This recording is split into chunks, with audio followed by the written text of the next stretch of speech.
تحت شعار حماية المرأة والمجتمع.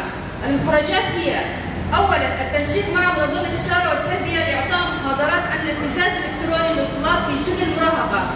ثانياً التنسيق مع كومينات وإعطاء محاضرات للمجتمع.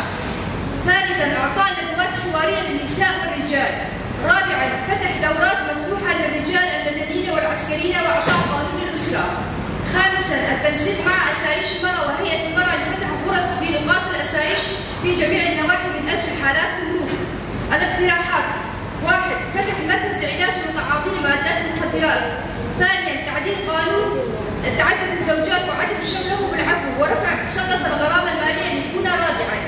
رابعاً تشكيل لجنة ضمن كومينات المرأة عندما تتفاعل لعلاج المشاكل في الكومينات. خامساً إعطاء قانون الأسرة ضمن الأكاديميات والمدارس. جيانا